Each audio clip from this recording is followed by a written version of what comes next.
first of all, I'd like to welcome the panel. So let's start with just brief introductions. Let's kick off with you, Beverly, and then we'll work our way down. Good afternoon, everyone. So thank you, Richard. So Beverly Kilbride, I'm the Chief Operating Officer for Europe for LaSalle. That involves the operation for Europe, but also the asset management, ESG and financing, capital markets, as we call it, team. And I'll tell you in a few minutes our view on living. Great, perfect, thanks. Nigel. Sure. So Nigel Alsop, Head of Investment Strategy and Research for Greystar Europe. Hello, everyone. I'm Henry Gallego from Tesio Sosimi. It's a real estate investment trust from Spain, specialized in affordable housing. Perfect. My name is Vincent Bacas. I'm Portfolio Director for Redefco Netherlands, asset management firm focused on retail, but more and more on residential. Great, thanks, Vincent. And it's an open session, so it's deliberately relaxed, which means that if you've got questions or comments, feel free to make them, and we'll make sure that your questions are also answered in this session, or if you've got elements that you want to contribute, please do. Let's just start with you, Vincent. I suppose just in terms of some of the key trends for Redevco in this sector. I guess what are you seeing and what are you acting on? Like I said, we have obviously our legacy in retail real estate, but we've decided to broaden our view and also to let our platform grow with residential. So that's what we are also focusing on. We have quite a lot of challenges. If you look at the Dutch market in particular, which I'm responsible for, you see a lot of challenges. First of all, there's an enormous shortage of housing, let alone affordable housing. So what we focus on is mainly mid-level rent residential units to develop and also to operate. And mainly the biggest cities in the Netherlands.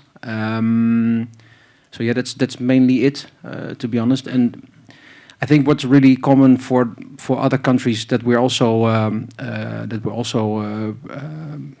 operational in is that we have, besides the challenges in the Dutch market, we have high interest, high construction costs, which and also some really interesting legislation plans in the Netherlands for mid-level rents. All in all, it makes a very challenging market for us, but I think it's the best opportunity now to step up to the plate and to move forward from there and be leading in that transition to affordable housing, and that's what we do. Yeah, and I think the affordable housing side is a very interesting one, and let's pick that up with you, Henry, as well, because obviously you're looking at that from the Spanish perspective. What are you seeing there in Spain? Are you seeing similar challenges to Vincent? Yeah, absolutely. There is a big need in the market for affordable housing. In fact, there is a campaign from the EU to invest more and more with the next generation funds going towards affordable housing.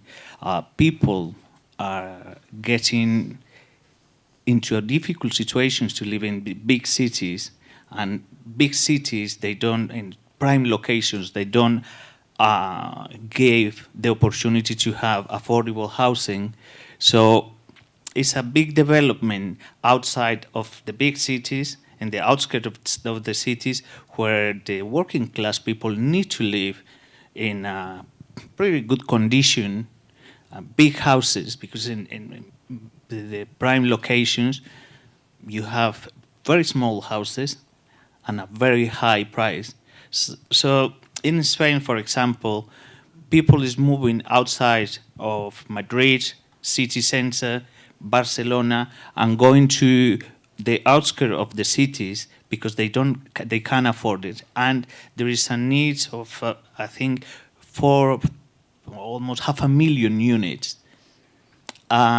At Tesio Sosimi, we are specializing in this type of asset. We only invest in residential assets, offering affordable housing, affordable rents, ranging between 350 euros to 400 euros.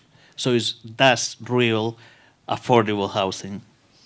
So there's obviously a growing trend for that.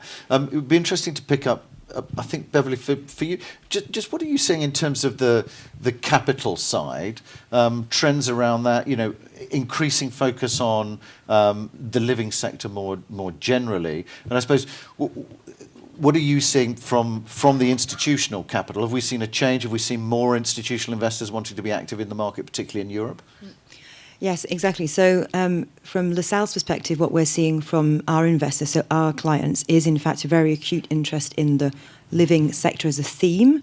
So that's the full spectrum. That's everything from your traditional residential all the way through to serviced apartments, through to student housing and senior living. So the full spectrum, there's definitely a strong interest there.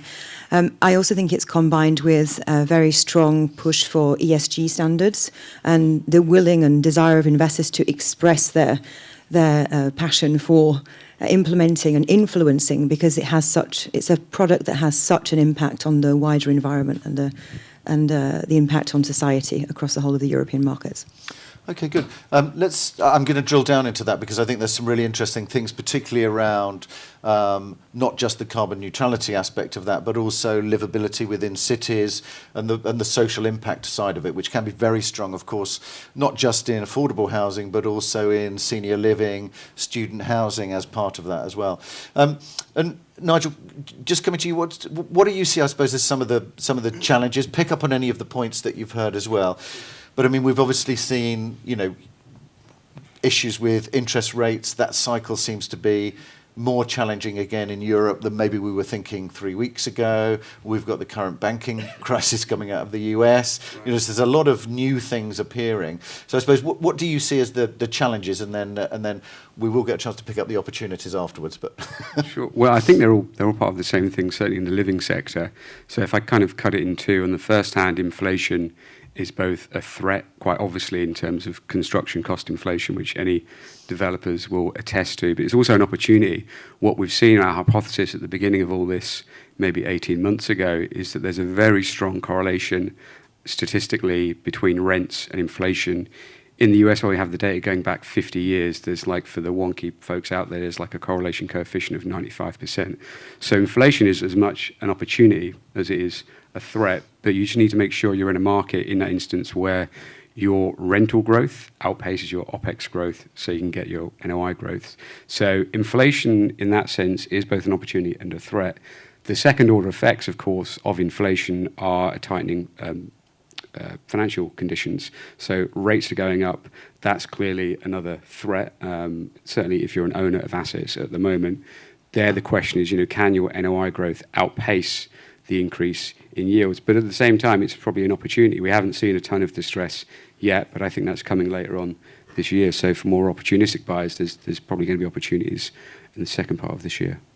Okay, good. And for those using kind of debt, is that because a lot of the product, obviously, that we're talking about now needs to be developed? There's plainly some transformation that can be done, but is the current debt situation an issue for that in terms of getting development financing for residential, or is that, are banks and other lenders still happier with that sector? I don't know whether anyone's got a view.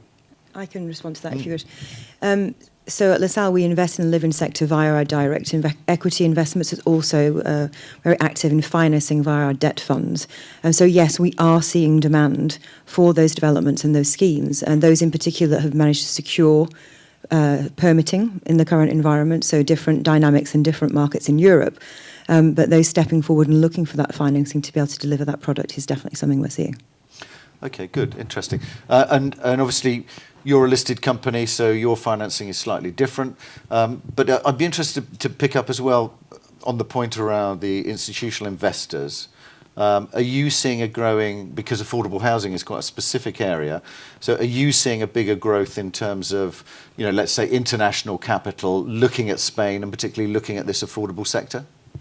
Well, there is a big situation here because we have there is a big opportunity in Spain.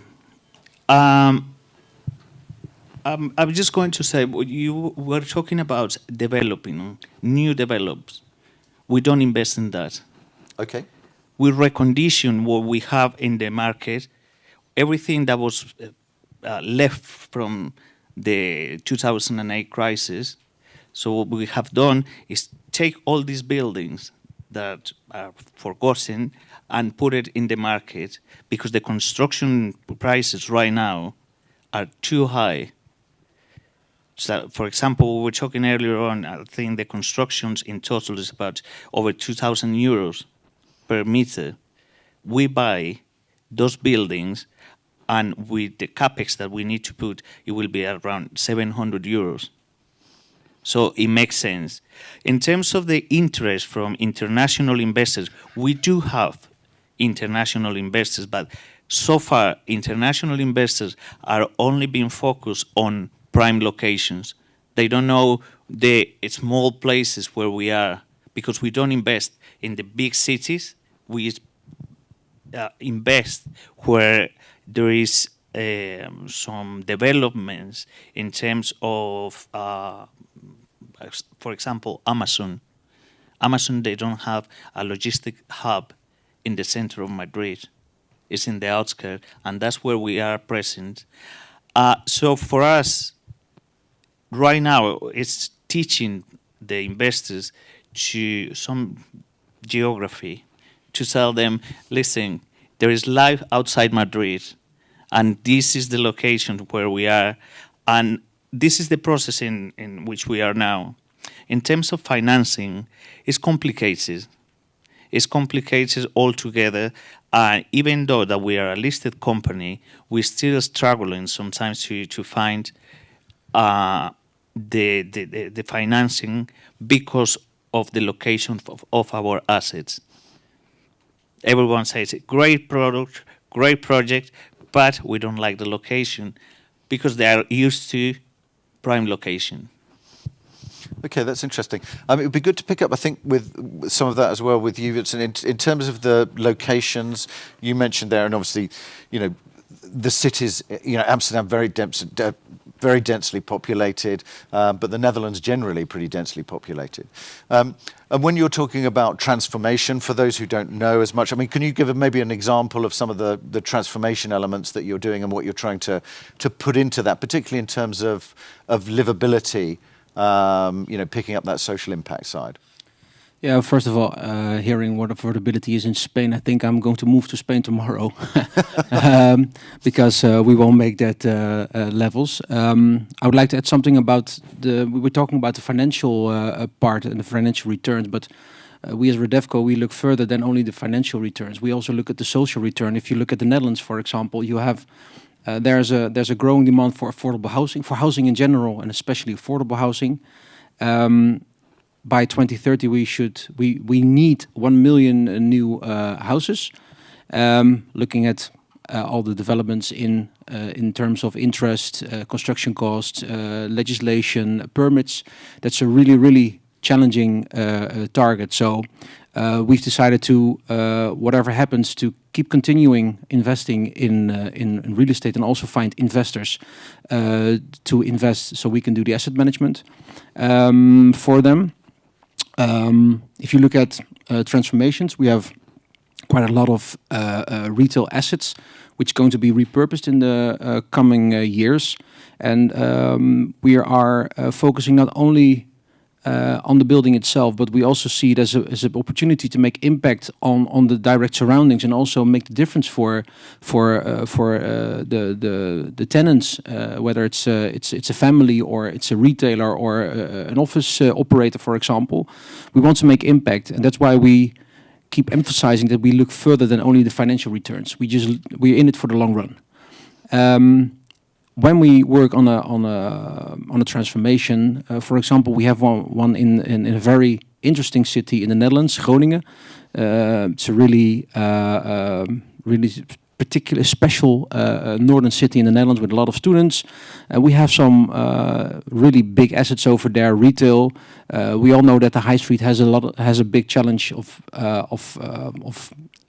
try to adapt to a new reality from transactional to experience. We've decided to pick up the development in Groningen, and it's a 4-story building. We're going to decrease it to 2 stories. and we're going to redevelop the upper part. We're going to add residential, 45 units, very sustainable, built in wood. Public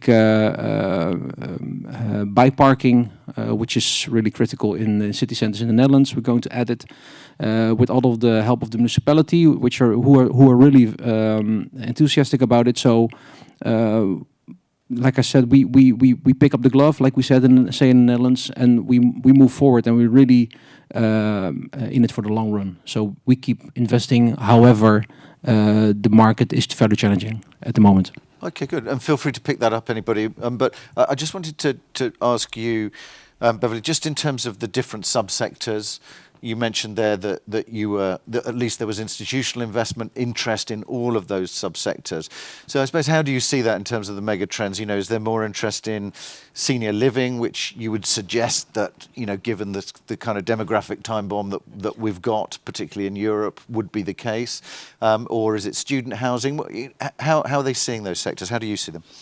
Well, I mean, I think in general we talk a lot about impact with the living sector, and I think what's very appealing to institutional investors is that it's about creating investment products that are fit for purpose. So, yes, there is strong interest in the senior living sector, also the student sector, but it's also what that brings to the wider challenges that we have in the living sector. You know, freeing up those houses that used to be fit for purpose for small families but are not affordable anymore, releasing those people into fit for purpose. I wouldn't say student accommodation, but I would say senior living. It's all part of the process, and I think that's where we see our investors, and certainly LaSalle as a house. That's the identifying point that pushes us forward in our strategies. So yeah, there are examples across the scale, and I think one of the things I pick on that Nigel highlighted is the question of inflation. That's even pushing demand further, in particular in the senior living sector, in particular in the student sector, where these exposed parts of the economy are looking for fixed rent, including utilities. It's an opportunity that we can give them. We can shelter those sectors of the economy in that way, and the trend is definitely heading in that direction.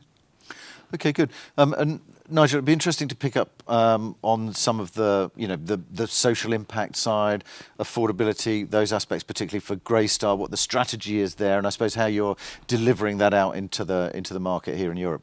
Sure. So maybe if I could divide those things into two. So in terms of affordability, regulated product by its very nature is much more affordable. We do an awful lot of affordable product in the Netherlands and also in the UK. So if you really want to address affordability, regulated product is certainly the way to go.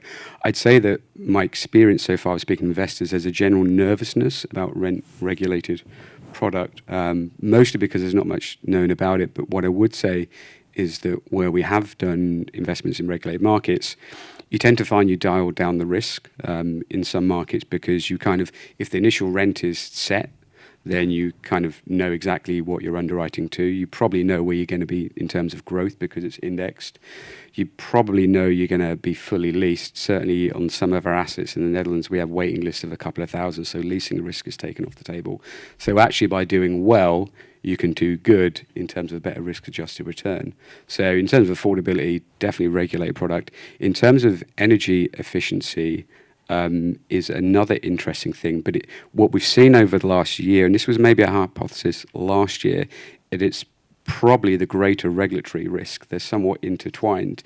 The reason I say that is because there's been a revision to the point scoring system in the Netherlands, and they've actually started giving more points for energy efficient product and thus less points for less energy efficient product. So again, you can do well by doing good. If you have more energy efficient product, you can get a higher rent, you have necessarily lower OPEX, and you can actually get cheaper financing as well, which in this market is worth quite a lot. So maybe it's 25, 50 basis points less financing.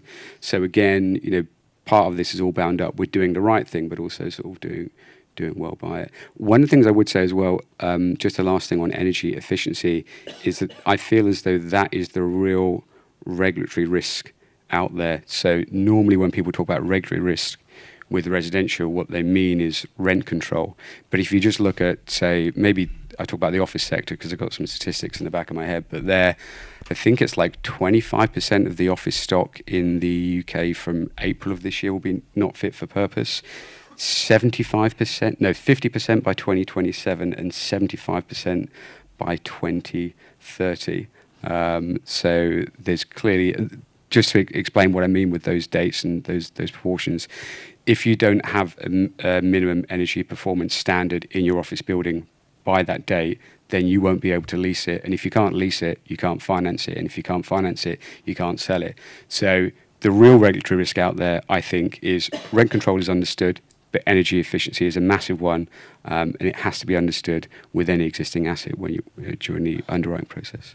We have that on the residential side in France. Do you? Okay, so it's not coming. just offices, because It's obviously coming, there's for the the issues residential with sector, offices. most definitely. There's the same issue with offices in the Netherlands, isn't there, in terms of the inability to be able to lease them, even if a tenant wants them. But that's definitely coming through in the residential side as well. That's what we're expecting sure, to see. yeah. Actually, across Europe, by 2024, all the houses need to have a D class in order to be rented. Otherwise, we will have problems. So it has started as well. So that's a really significant and hard barrier, actually. Yeah, it's very. I mean, we've done a study in London, and we know we can. I think we can get to 2030 with existing technology. There's some pretty low-hanging fruit with things like LEDs and building management systems and stuff like that. But to get to 2040 standards, a lot of the technology either hasn't been invented or it hasn't been successfully implemented. And that's, I think, a broad real estate thing you're going to have to tackle in every sector, and including residential as well. I think it may make also the sector, the wider living sector, much more institutional. I mean, a private landlord who, no matter how big or small their, personal wealth, having living or residential apartments, houses to lease out that can no longer do it under the regulation, it's going to open up product for sale. Hopefully, it won't have too much an impact on pricing, but that's certainly an opportunity, I think, for us as institutional players. I just wanted to pick up on does everybody like the idea of the regulated sector? Because I'm pretty sure that if I'd have done this panel 5 years ago, I would have asked and everybody would have gone, oh no. Yeah.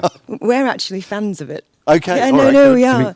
Like Nigel said, we certainly share the same view at LaSalle, is that it depends what risk profile you have. It depends what you're looking for in terms of return on investment. But there are funds for which, in particular our Core Plus funds, where we've made the choice to invest in the regulated sector. So in the Netherlands, in Denmark, it brings some sort of peace of mind, a direction. You know where you're going with a point system. You know how to project that income growth and those capex measures. Otherwise, you take a much riskier approach and go for an open market. But if the regulation is already there, the government is already close to the functioning of the market, we see that as something that's very reassuring as long-term investment. But others have different views. I don't know how Greystar sees it in your pockets of risk. Yeah, exactly the same way. I mean, just as someone who underwrites an awful lot of deals in the Netherlands, it's so much easier when you just know exactly what your numbers are going to be. And where you have higher certainty, you have lower risk. Where you have lower risk, you should, all other things being equal, have a lower return requirement. All of that said, if you can enjoy CPI plus 1% over the last year, that's a pretty good return, I'd say, yeah. And let's talk a little bit about the return sector, because it'd be interesting just to get a sense of what the returns are, because a lot of time people are looking at affordable housing as something which is a diversification, slightly different to the other sides. But does it always have a lower return profile? Are you trading off that sort of longer term aspect for returns? What's the position? It'd be interesting to get the position in Spain as well. Well, as I said, the big opportunities initially when the market came up again in 2014, everyone has been focused on prime locations. But prime locations, they don't provide high returns anymore. The yields are very, very low. The cost of the purchase price are very high, far too high. Now, in surrounded locations, like where we invest, we can have gross yields between 10 to 14%, which are very, very interesting. And also, you were been mentioning about how important it is to invest, not only to get high returns, but also to have social impact. And in the locations that we are, and I think we have the same across Europe, we've been only focusing only in main cities, whereas there are some small towns that are very, they offer a lot of potential for the investor, good returns, but as investors, we forgot about those locations, and they offer good opportunities. I think something I'd just add to that is the basic maths of real estate, or even I guess it's bond finance really, is that bizarrely by buying into a high yield over the last couple of years, you probably would have had more downside protection, because if rates are going up from say a 2 to a 3, you lose like a third of your value, of 3 to a 4, and then it's a quarter, and so on and so forth. And we've seen this in student housing in the UK. So student housing is a significantly higher yield than say multifamily, say up to 100 basis points, and you've seen less movement in yields in relative and absolute terms, and so less impact on your capital value. And so bizarrely, a couple of years ago, maybe anyone asked would have said that prime Berlin multifamily would have been the most bulletproof asset class for the years going forward. Definitely not been the case. High yielding stuff in Spain has probably proven to have better downside protection, just because of the simple maths of buying into a high yield in a rising interest rate environment. Yeah, because one of the things is that in the high yield sector, you buy very high with high discounts, whereas in prime locations, the discounts are very the purchase price is very close to the market price, and that has a big impact in, as you said, Nigel, in the returns, in the long-term returns, and in terms of volatility, high volatility like we are now. High yields are more resilient than prime locations. Okay. And I think it's those supply and demand dynamics, isn't it? Yep. So I think as long as the reversion is in the projection, then the capital value will be protected. Of course, there's the inflation, as mentioned earlier on, with regard to construction costs. So to transform the asset into the product that you want to market, then that it's an important consideration. How you structure that. Is that in-house? Is it with a third party? As an investor, do you protect yourself from those inflationary risks, or do you embrace them to get a higher return? So for every risk profile, I think there's everything as we look forward. Yeah, what could be interesting for the longer term is that you not only look at the returns, but in many perspectives, if you look, for example, the legislations, you can see it as a threat or an opportunity to improve your game, so to say, by adding extra services, for example. I think that if you look at the product of the service that you offer as a living, we want to make sure that people stay for a longer period of time in their houses and make their houses a home. That's what we try to facilitate, with also community building, and that's also I think a way to look at living, and from that perspective try to add value and improve your financial returns at the same time. Yeah, go ahead. Yeah. I was interested to pick up a little bit, but carry on, just in terms of what you're putting in there, because does that mean residential is actually becoming part kind of hospitality to a certain extent? I took the words out of my mouth. Yeah, I do think so. If you look, for example, at least in the Netherlands, property management has always been sort of an administrative, technical function. But we see it more as an opportunity to add hospitality to it, to make, like I said, these houses homes for a longer period of time, and also fill in the demand that people have for affordable housing, live in a community, be part of a community. And if you look at the residential developments that we have in the Netherlands, we also try to add shared spaces, shared services, like shared mobility, or for example, we have some projects also in Groningen, but also in Delft with a shared rooftop garden. We have a commercial space, which could be a laundry service with for example, a coffee shop. Not the coffee shop that you see in Amsterdam, by the way, but the real coffee shops. Very Yeah, that's so, innovation. Definitely. Yeah, we stay on the safe side, but that's not a business model, we think. But it probably will come someday. But yeah, that's the way we look at it, and just not only focus on the financial returns, which are very important, but we think that the financial returns will be at a certain level as long as you keep putting your efforts in it, also from the social perspective, so to say. I think there's a point that we also should be considering is also the digital revolution of the sector. I think that real estate as a service and living and residential as a service is definitely putting the affordability point to one side and looking more at the higher end category of the sector. I think a lot of this is possible because we are in a connected environment. The apps, the management. I mean, as asset managers, we're under serious pressure if everything becomes a service. So, we can cap service charges, we can integrate them into rents, but in tenants as clients will certainly put us under pressure. So we need to make sure all our data is in sync and we know where we're going from our management platforms. And I think that's, a key to the future as well.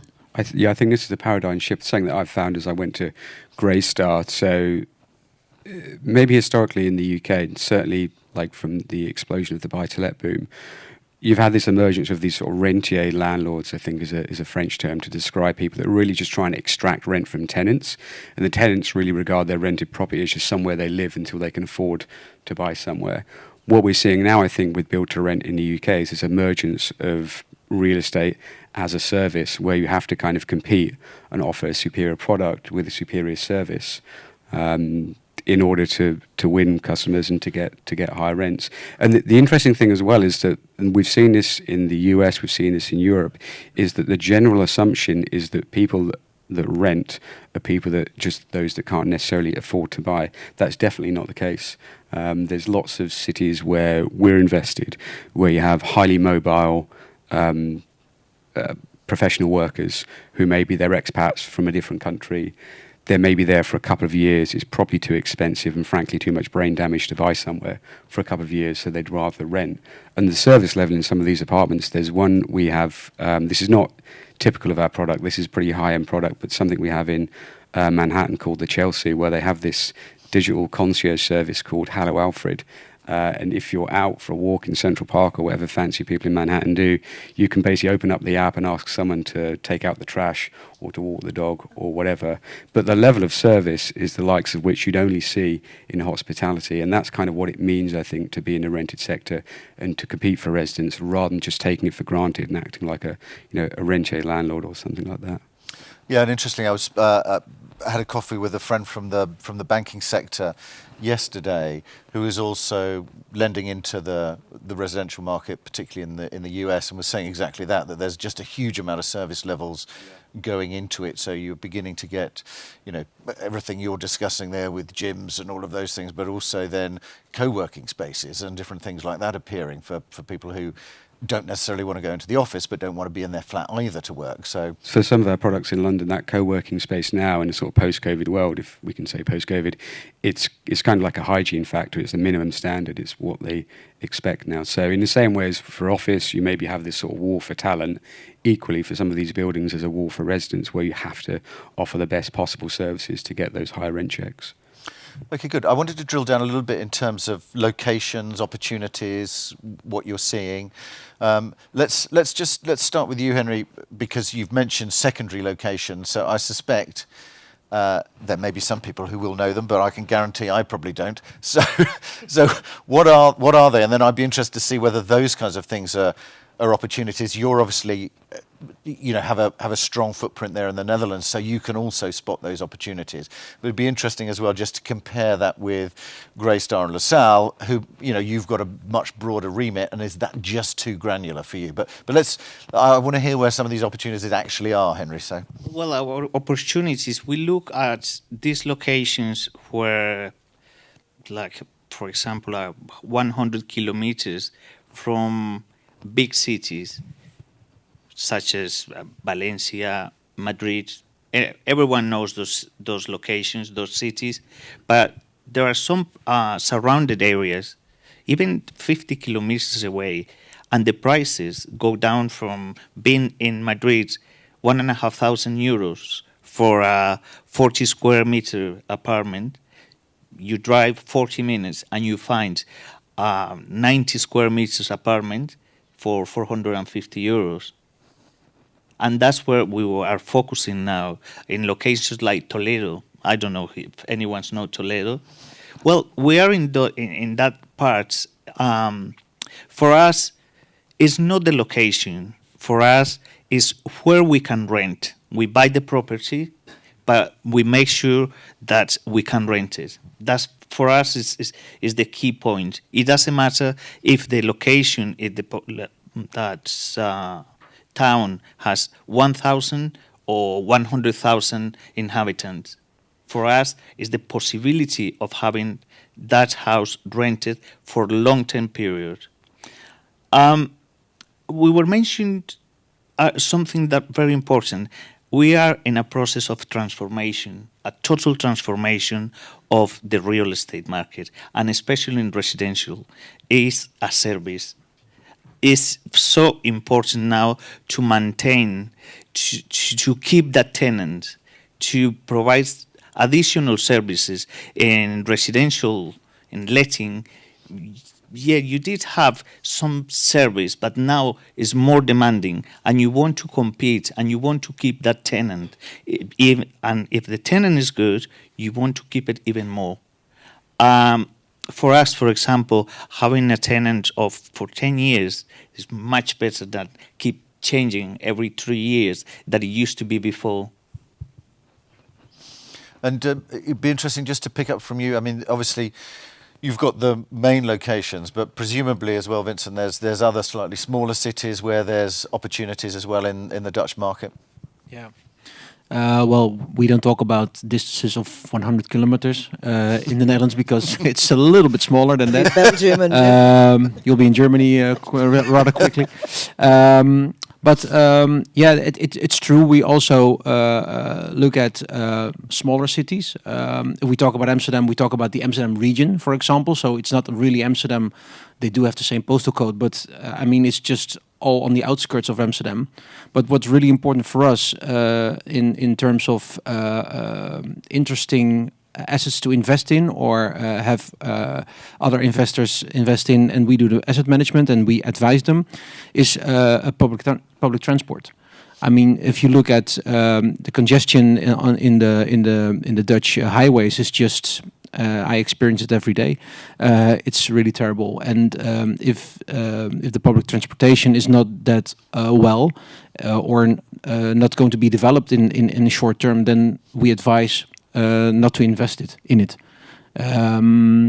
So yeah, there are some other smaller cities in the Netherlands, but in the Netherlands, the public transportation, I don't want to offend anyone of the public transportation in the Netherlands, but it's not that well, even though the country is not that big. So that's why we are a little hesitant about in investing in smaller cities. Because that's more of a challenge for you. So. Yes, it is. Yeah. So you should come and invest in Madrid. Yeah. And in Spain, they have very good transport.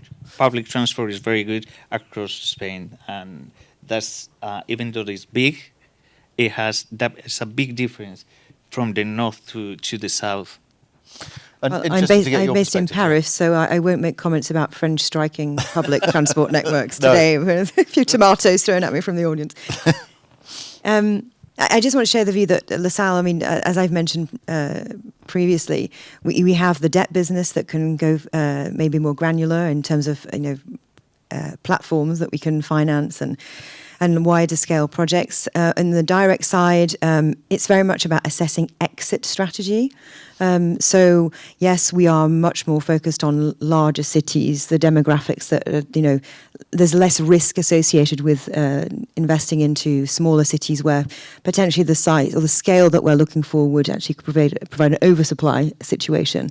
But what comes with that is a different exit strategy. We would typically invest in residential that is institutional investor on the way in and institutional investor on the way out. But I would say if we were in the future to diversify towards the smaller locations, then that exit strategy would be very different. We could sell on to another institutional that would then sell to the man on the street. So that I think that's a consideration also. And I suppose in terms of the product, you would look at single family, you would look at all of those aspects. Okay, good. And what's the position from Greystars? So how would we think about it? There's So I'll pick up on the point on exit, 'cause I think this is super important, particularly if you're in a closed-ended fund type of business. But for us, I guess at the asset level, the way we think about it is as a business, we're very design focused. So we have our own in-house design team. And so in terms of the location, the shoe kind of has to fit. So we're very much focused on the major cities in Europe, which everyone could reel off. But it's just not possible often to build in the middle of the city. So what we find is we're often around the periphery, like say the Périphérique in Paris or somewhere like that. And then you also need to operate these buildings. You need a minimum, there's a kind of critical mass of maybe it's 300, 400 units, maybe it's north of that. And so that means you can't go too far out because you just won't be able to lease up all those units. So there's this kind of sweet spot in terms of location where it's far enough out you can build sufficiently high quality product from scratch, but not so far that you can't have an asset of a certain size. Having said that, we have gone much further outside of those main cities with other asset classes, notably student housing, because of where the higher education institutions are, it's necessarily in regional cities. If you think in the UK of Oxford, Cambridge, also Durham, Glasgow, these are the places as well. There, I think you can go to those places, but it's important if you want an institutional exit, you kind of need to go large or go home, because you need to have the critical mass to sell it as a portfolio, because otherwise you're going to really struggle to sell this asset by asset. So I'd go to the regional cities if it's maybe student housing or something like that, but you have to have a kind of portfolio exit in sight, I think. Okay, good. And Vincent, just coming back to you, you mentioned there about, when you're doing the transformation of it, and that what you're looking to do is also create a difference to the area surrounding it as well, so that it becomes more of a, it introduces more livability. I mean, what does that practically mean in terms of how you do that? So, I mean, for people who might be interested in doing something similar in their region, or, what are you actually doing in terms of that strategy that helps, I suppose, build more of a sense of community? If you look at our mission, we want to be leading in the transformation towards more sustainable and more livable cities. If you look at livability, it's quite a wide range of topics that are related to livability. So, but if we pick up an asset we want to repurpose, we make sure that the team which is involved is really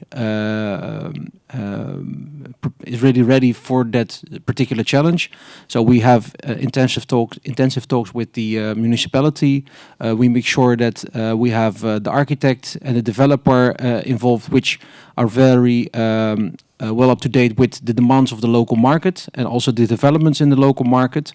And we try to translate all these trends and demands into a design with an offering of services, so we can make sure that not only the building is being transformed, but it also has impact on direct surroundings, like I said, because at Redevco, we don't only look at the stones, and we don't look at the asset itself from a technical point of view, but also what impact, what added value can it have on the direct surroundings, and make sure that it's future-proof, it's sustainable, and it's really attractive for people to live, work, play, whatever they want to do there. So that's what we do. Okay, good. I wanted to drill down just a little bit, Nigel, because obviously you did the Roost deal last year. So I guess what's your particular take from Greystar's point of view on the student sector? Because there's obviously a lot of discussions around, is it actually more resilient in times of economic trouble than other sectors? I should definitely hope so. But that was definitely our hypothesis again at the beginning. I keep using that word; it's a very long word. That was definitely our strategy at the beginning. It really comes down to the things we've discussed thus far. With student housing, you're buying into a high yield, so you're more protected from interest rate movements. We've seen that with the listed names. So where you've seen, say, the big German names are down, say, anywhere around sort of 30%. Unite Group, I think, is down at 5% discount to gross asset value at the moment. So it's proven quite resilient because you're buying at that high yield. It's also proven to have much higher growth. So we've seen growth of like 10% across the UK. In some of our regional markets, we've seen growth. This is like lease trade out year over year of up to 30% in a couple of different markets where there's been a real sort of supply squeeze. So it's proven very resilient, and fingers crossed, as it has done in the past, because of the nature of the demand, because it's about people going into higher education, participation rates, international students, so on and so forth, it should be somewhat insulated from the economic downturn we're expecting in the UK. Okay, good. There's around 10 minutes left, so if anybody's got any questions, feel free to raise your hand, somehow allow me to know that you've got a question to ask. Yes, sure. And there's somebody very helpful to provide. Michael, hello. Hello. Is it on? It is. Yeah, I have a question because we do business also in the States, and we see a trend there in the larger cities, starting in New York, that developers start convert offices to residential. We're fully aware this is not an easy task. You have to have control of the full office for the full building. But is that a trend where you would expect some potential also for European cities, given the change in the office sector? Okay, good. Any other questions? We'll pick that one up. Yeah. I have a philosophical one. Oh. Why residential sector should be the one regulated? Well, at least that was my understanding from the panelists today. Because if a hotel can set a price daily, office can set the price according to the market rates. Industrial can do that. Why? Because, I mean, in my view, it brings the problem, actually, when then we're sitting and saying that, look, in Spain, we're 500,000 units short in terms of residential. Okay, good.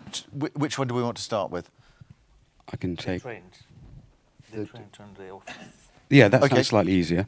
Yeah. I'll take that one then. Okay. So yeah, we've looked at this, and it's interesting what you're saying. So in New York, there seems to have been a lot more of this in the US for various reasons than there have been in Europe, and I don't exactly know why that is. Maybe the buildings are slightly different. In New York, in particular, I think there were 2 buildings down on Broad Street. One has been converted. One used to be the Goldman Sachs headquarters. That's been converted.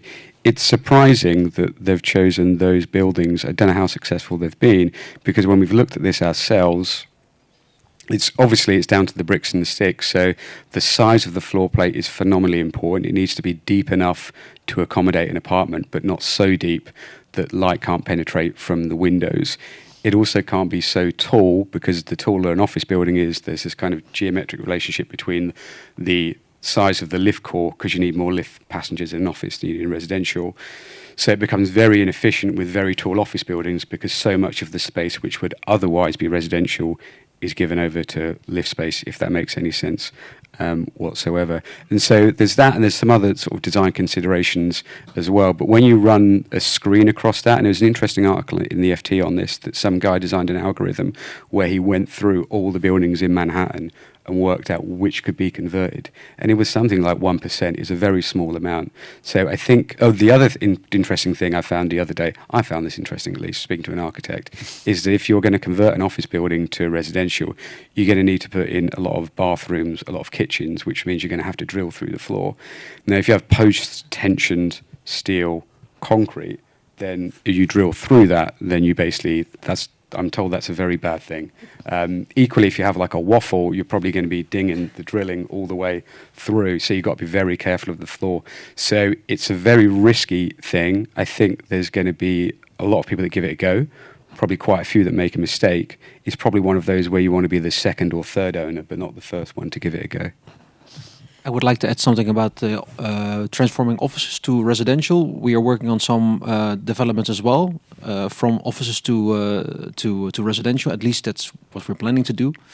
What we see more and more is that more offices are being transformed. So there are also a lot of municipalities who are really hesitant in applying a permit for the transformation, because they are scared that.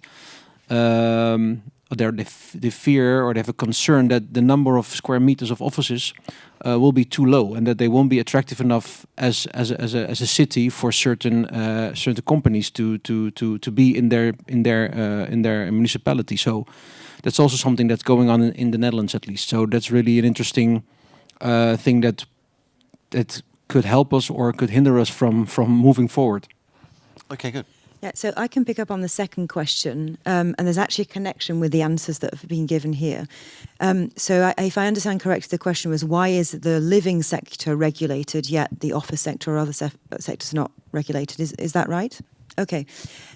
Well, I think the answer is it's traditionally a lower yielding product, but it is a product that is of public utility. So you mix with that the politics. It's politics itself and the wider agenda creates constraints, it creates opportunities. In Europe, we have the advantage of the diversity of those constraints and regulations across the different markets. So, of course, it's very encouraging to hear the example that Nigel quoted of an institution that has surveyed the bricks and mortar of those office towers in New York. That's one approach.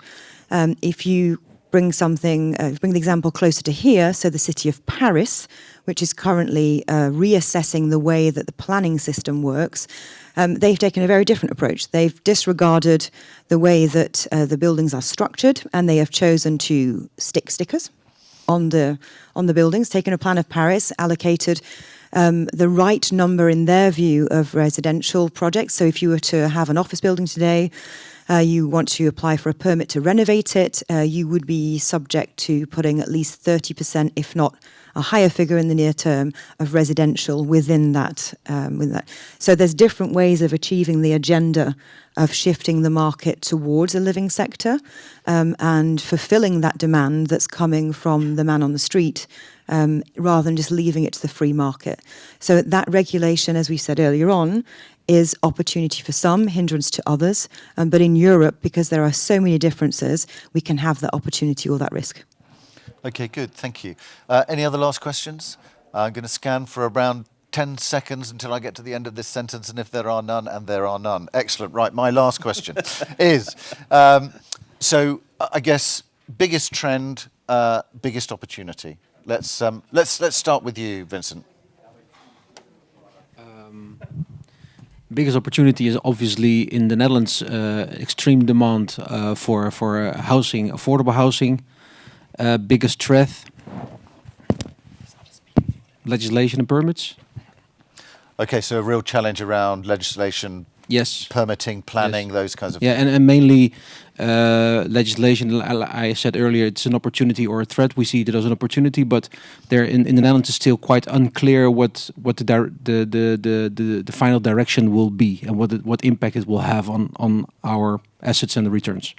Okay, great. Henry. Biggest trends and opportunity, affordable housing. Absolutely. Risk, political uncertainty and regulation. Okay, super. I'm going to pick a really easy one. I'm going to say inflation and rates. Inflation is obviously the opportunity. You need to monetize that inflation, but what's causally related to that, of course, is rates. You need to have a NOI that can outrun rising property yields. Okay. I say the risk is the cost of construction and how much that can impact on what we do. And I'd say the opportunity is that opportunity to transform and create product that's fit for purpose. Okay, great. So this is designed as a kind of program for the afternoon of events that we will then also, so for example, I will then bring some of the insights that we've had from here and also from our research breakfast earlier this morning into the sessions that are coming up. So the next session is on logistics, and then we focus on debt, and then there's the final session is on ESG. So if you are staying for the logistics one, please do stay. If you're not, then you have a couple of minutes to head off, and people for the logistics one will come in. But in the meantime, I'd like to thank you for being here, also asking your questions, which are interesting. And if you could join me in thanking both yourselves and the panel, that would be great. Thanks very much, everybody.